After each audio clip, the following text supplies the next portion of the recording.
One of my favorite things, using a pressure canner to preserve, all kinds of things in your kitchen. So today I'm going to preserve some homemade chicken broth, which is awesome. My husband and I use chicken broth all the time, and it's great to have on hand either for soups or gravies or just as broth when you're not feeling good. It's awesome, full of nutrients. So today we're going to pressure can some chicken broth. It'll be awesome. Come with me. So I have put the chicken broth in these jars and preserve jars, and I've sterilized the jars first, of course, and then I've run hot water over the lids and snap lids as well. So I'm just going to put the lids on these jars. That's the next step, and make it snug.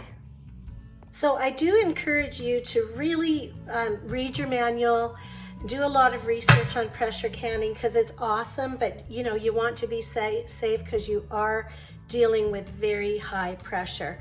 I'm going to show you how I do it with my pressure canner, but I do want you to be safe, and I want you to do your due diligence and make sure that you read everything as well so that you understand it. It can be absolutely beautiful, and I'm not intimidated by it anymore. I just love it. But I did have our friends over here to show me step by step so that I felt more confident. So I do encourage you to do that. So the next step, I've put all the broth in the preserve jars, and I am going to fill the bottom of the pressure canner with about 1 inch of water. Now, believe it or not, this is a brand new pressure canner. I've only used it maybe 5 or 6 times, but it does discolor, so don't worry about it. It is what it is. It's never going to be as shiny as when you first got it, but that's okay. This thing is awesome. Now, what I did was I put 1 inch of cold water. The reason I put, well, not cold, probably lukewarm, but it's not hot water. The reason is because my chicken broth is cold or it's room temperature, and I'm putting it into the preserve jars. So one thing my friend Becca told me is that if you have, a room temperature product, you want to make sure that your water is room temperature in the pressure cooker. If you put chicken broth in your jars when it's hot, then you're going to put hot water in this pressure canner. That's very important.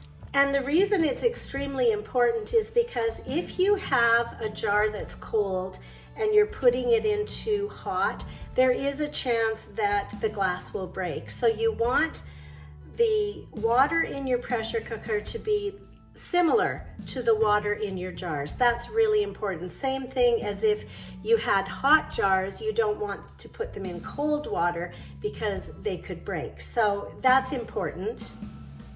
So the reason I'm telling you about 1 inch of water is because these beautiful processors come with a little line at the bottom, and you can hardly see it. So I have a hard time finding it. So I go by 1 inch. So put 1 inch of water in there. So now I'm going to take these beautiful guys with my chicken broth and just place them in the pressure cooker. I haven't turned it on yet. I'm just going to place them in there, nestle them in snugly. You can see they're nice and snug in there. Okay. So now I'm going to put the lid on. I don't have any heat on it yet. And there is a little arrow on the top of the lid. I think you can see it right there, okay? And there's also an arrow on the handle of the pressure cooker. So you're going to line up those arrows, and you'll feel it, kind of snap into place. And then you're going to, there you go. You're going to turn it so that the handles line up. And that means that that little guy is secure, okay? So now we're going to turn on the heat. I'm going to start with high heat, so I'm going to put it on, as I like to say, full blast. What you're going to watch is this little pressure gauge, okay? Now I just happen to know, because I've read and I've done a lot of broth. Broth was kind of how I was practicing. So I already know that the broth in this pressure cooker should be between 10 and 11. I would say 11 is best. So 11 parts per million. So up here on your little gauge, you can see the numbers, and you want to be at 11. So it's just one notch after 10.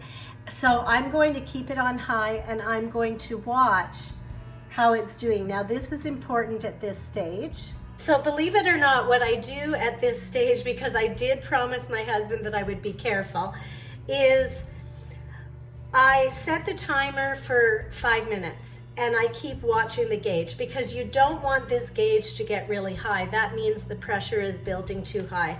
So I set it for every 5 minutes, and I just keep watching the gauge, and that way everything is safe. So you want to keep an eye on this, because see this little, that little patooey, I call it, was down, okay? So it was flat. Once it pops up, that means the pressure is starting to build, and you're going to take this little mechanism, and you have to be careful, because there's a lot of hot steam coming out of this little thing here, okay? So there's a lot of hot steam, so you don't want to be putting, you want to tilt this and kind of go like this, okay? Because you don't want to burn your hands. So now you're going to really watch. So once that little mechanism pops up, that's saying that the pressure is building, and it's time to put this little cap on, okay? And now I'm going to watch the pressure here, and I'm going to keep an eye on it. So you can see that the pressure is building. It's getting close to the 10 mark. So I'm going to change it from a high heat, in between high and medium right now, because I don't want the pressure to build too much. So I'm just going to bring it down a few notches in between high and medium. So this is where you kind of have to play with your temperature on the stove to make sure that it stays where you want it. So right now it's getting pretty close, so I'm just going to turn it down a bit so it doesn't get too high. So now you can see I'm almost at 11. So I'm going to turn it down to just below medium, and I'm really going to watch it at this stage, because I don't want it to get too high. So now you can set it for an hour and a half. That's how long this particular product, like the broth, has to process. So I'm going to set it for an hour and a half. But within that hour and a half, I'm going to stay in the kitchen, and I'm going to always keep my eyes on it.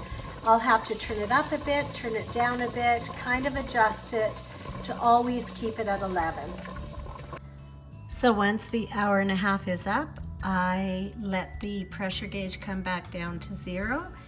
I usually let it rest for about half an hour, 40 minutes, just so that it's not really hot. And then I can open up the lid and take the jars out, and they're ready. And all you do is,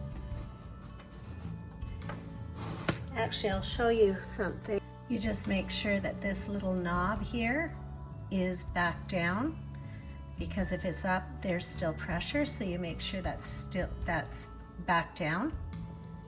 And then you just take the lid off.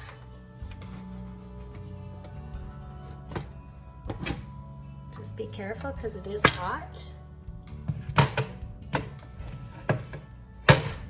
And then once these jars are cooled, you take them out, wash them off, and they are ready to put into your pantry. So one of my favorite things, pressure canning your chicken broth, and it will keep for up to a year. And you have a good day.